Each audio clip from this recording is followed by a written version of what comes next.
Today we are doing troubleshooting videos for the 84 through 96 Corvette Bose Gold system. We're going to start with the 84 through 89. The system changed in 90 and we will get to that one. For the 84 through 89 system, these are pretty much the basic pieces that go with the coupe and the convertible. We have the basic stereo, we have the Bose Relay, we have the front enclosures, which are the same for the coupe and the convertible. We have the rear amplifier enclosure for the convertible, and the rear enclosure here for the coupe. Now all these enclosures have speakers, and also internal to the enclosures is a Bose amplifier. There are two styles of Bose amplifiers here. This is the 84 through 88 in a style. This is the older style. It's very rare to see this one in the shop. Usually the problems you see if you have amplifiers of this style is one speaker will be out, and we can get into how to troubleshoot that in a little bit. For the 88.5 to 89, this wired smaller amplifier comes within each enclosure, and we give a lifetime warranty on the repair of this amplifier. These amplifiers are all basically the same, but they are all equalized, or the audio is enhanced depending on the position of the car it's in and whether it's a front or rear speaker. The front speakers usually have the same amplifier, the rear speakers have the same amplifier, as long as the coupe and the convertible. Although these amplifiers are all different, they are set in pairs. We found that the fronts tend to give more mids and highs, while the rear speakers give more mids and lows. Now, like I was saying, we do repair a lot of these for a lot of different problems. They make some funny noises, and we received today a 91 Corvette Bose system. We have the two front amplifiers off the plastic enclosures because they still have the plate, and the two rear amplifiers along with the tuner box. But we're not going to test the tuner box here. We're going to go through and test these amplifiers to see what kind of noises they make, to give you an idea of, when it comes to troubleshooting, what noises these can make. This first one makes a hissing static sound.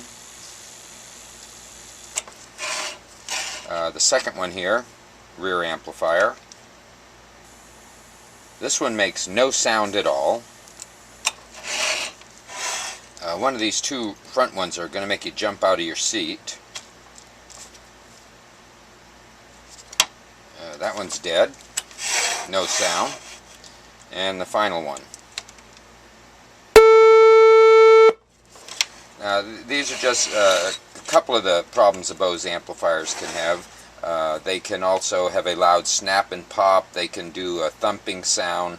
And the high-pitched tone is usually, there's several tones that can get pretty high there.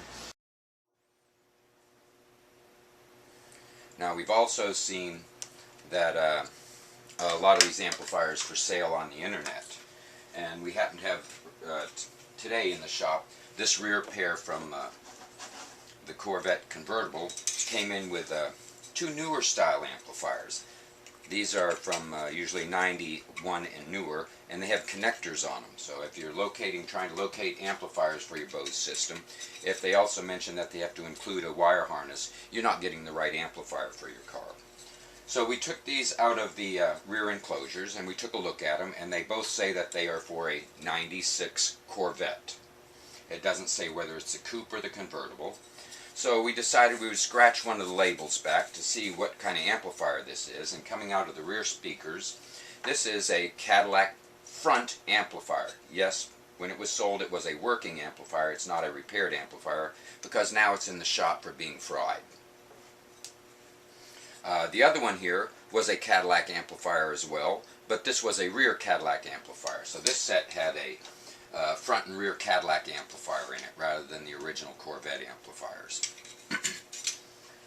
Now, as for having problems in this car, if there's no power, it's always best to check the fuses. There are 3 fuses in this system. One of them is constant power to the stereo to keep the memory presets along with the time and so on. The second is when you turn the ignition on, supplies power to the stereo so that you can turn the stereo on. Once the stereo turns on, then it energizes this relay, which in turn passes 12 volts to power your set of Bose amplifiers. We've seen complaints of the radio turning on and staying at 1 o'clock and not tuning. This would be a radio problem. We've seen, of course, the cassette not working on this, and that is a problem we've taken care of. We also do an upgrade for this stereo, which includes a wire harness for adding iPod. It's a 1/4 inch jack, and it doesn't change the cosmetics of the vehicle. This is wired and can be placed anywhere you'd like in the vehicle to listen to your music. This is a direct audio input. We find that sometimes the Bose amplifiers act many different ways. They can lose volume over time, speaking specifically of this style amplifier. The older style amplifier, again, usually if these go bad, you have one dead speaker. It's not common at all to see 4 bad speakers, unless sometimes in the past these have gone bad, they've been replaced and upgraded to this style. So if there's one bad speaker, what you would want to do is remove that speaker and plug it into another position. Usually the rear speakers are the most easily accessible.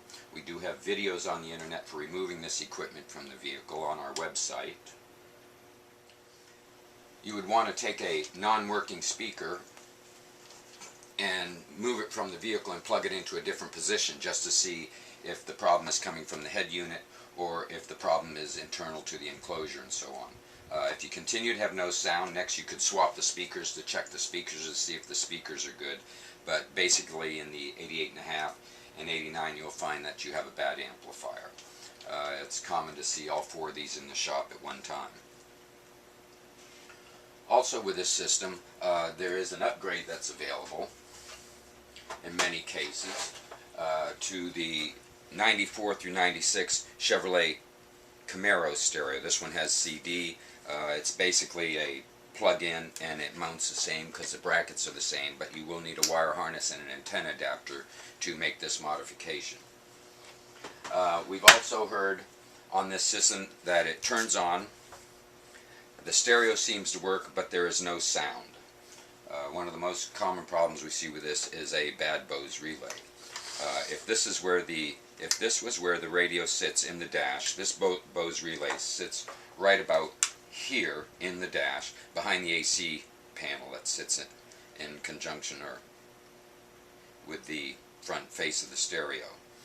This relay supplies the power to the Bose amplifiers. There are several things to look for before attempting to get to this relay.